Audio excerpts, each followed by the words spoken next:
हात एवढा मोठा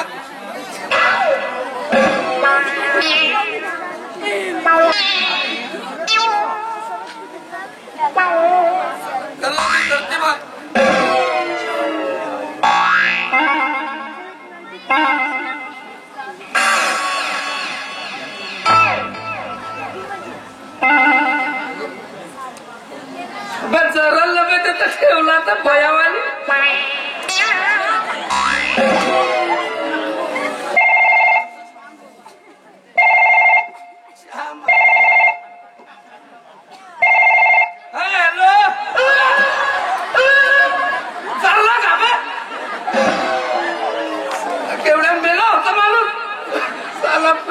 अबे कान में साला प्रेस में तो चिपकला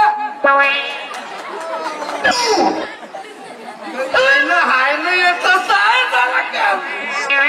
मला वाटलं झालं प्रेसला चिपकला तर नाही माझ्या मागा मुलाचा काम गेला होता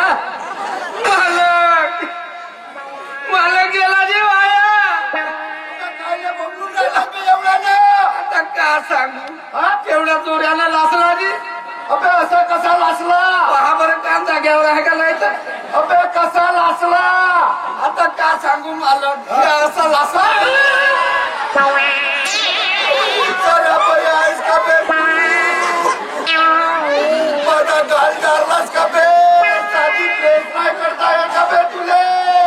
चांगलं असतं करत आहोत मूर्ख माणसा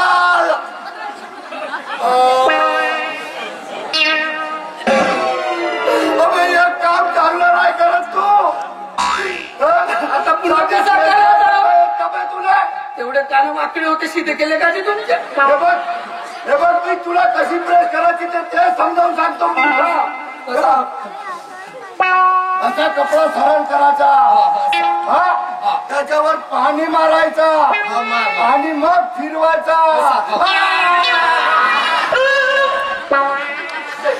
साऱ्या बयाड केल्या भूताच्या चोरल्या माझ्या मरणावर टपलेल्या गिदाडा मला त्या पैसे द्या काय 50 रुपये अबे काय पैसे नरम गरम मलम घेऊन नरम गरम मलम नको हातावर थूक माती लावतो एवढा पण तुझा महाकाजू कुंभक कोणाच्या लग्नाला जाईल त्या फुकटचा भात खाऊन ये माणूस पण त्या नवरी नवर देवाला काय टीका लाव्यानो आणि पुन्हा खाते तर खाते भडवा घेऊन येते एवढा नालायक माणूस आहे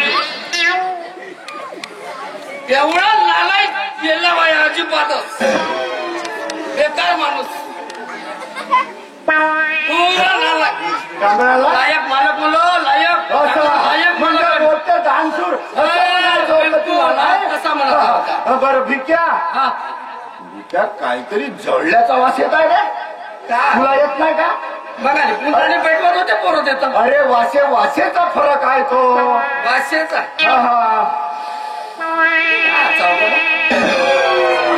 अरे कपडा जळल्याची वास येत आहे कपडा जळल्याची कानाची आहे की कान जरला होता मग अरे माझ्या लग्नाचा ड्रेस माझ्या लग्नाचा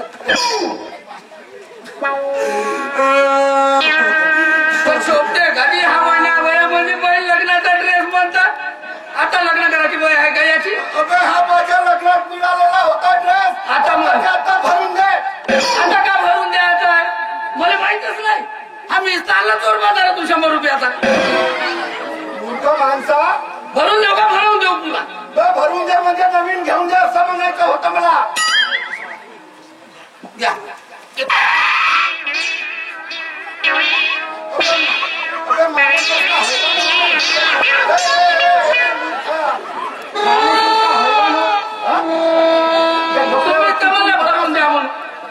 भरून द्या असा नाही म्हणावलं म्हणजे भरून दे म्हणजे नवीन घेऊन दे असं म्हणायचं होतं मला. चोर बाजारातून आणलेला ड्रेस.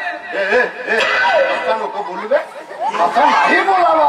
कसा बोलला जाऊ मूर्खा? चोर बाजारातला म्हणतेस, मालक होणार मी तुझा. मग एवढे लायक मालक आहे. मग मस्त बर. माझं मी काम आता भरूनच दे म्हणता तुम्ही. मग आणि ते पगार आहे माझा 6 महिन्याचा 15,000 रुपये थोपून देईन. अरे 15,000? हा. पण तो किती महागाचा ड्रेस हो रे माझा. 15,000च्या वरचा 100 रुपयाचा ड्रेस. 100 रुपयाचा नाही, 15,000 रुपयाचा ड्रेस होता. छोटे आणताना सोबत तुम्ही 2 चट्या चोरले. नाही बोलावा, सांगलो तसं नाही बोलावा. 82 नंबरच्या चट्या होत्या. हाच प्रेम राहू दे रे या हुशारराव घोटाळेवर. 9 महिने झाले. पप्पा अरे माझ्या घरात कामाला आहे ते म्हणायचं होतं मला. कसं म्हणता मी म्हणलं कामाला आहे तिचा. लेकरासारखा वाढवलं मी तुला नाही का. जरासा रागानं बोललंय असेल. का जातेस का रे भिको? नको जाऊ. नाही जाऊ. तुम्हाला सोडून कसा जाऊ. मग मी काय म्हणतो पगार द्या पहिलं 6 महिने. अरे पगार आत्ता देतो रे. पगार आत्ता देतो. लेका पगार आत्ता दिलो तर आणि ह्या घराला तू लाथ मारून गेलास तर मी पोरका होईन नाही का रे. बरं थांब. हे 5 रुपये आणि त्या समोरच्या हॉटेलमध्ये जा आणि पोटभर नाश्ता करून ये. मग हे 5 रुपये हिशोबातून काटून घेऊ म्हणतो. याच्या बापानं पाहिला होता 5 रुपयात पोट भरते म्हणून. शेंगाला पापडीला येत 5 रुपये. नटी घाल गेला तर येत नाही. बरोबर केवढा कंजूस माणूस. केवढा हा 5 रुपयाचा प्रेम मालक तुमचा. बाबा असा तू चालला का ती पाहिजे नाही पाहिजेत का. नाही लावू द्या बाबा तुमचे. प्रेमानेच पोट भरला का येता कसे नाही ना. म्हणून म्हणतो भिकू जास्त बोलाव नाही माणसाला. जास्त बोलला तर जास्त भूक. तांदूळ तुला माहितच आहे किती महाग आहे. तुला लागला अळी लागली आहे का नाही.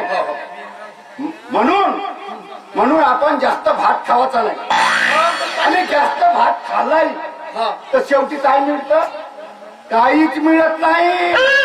सकाळी संडासचा गडू घेऊन जावंच लागतं.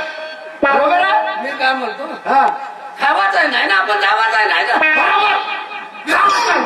आणि जावाच आहे नाही.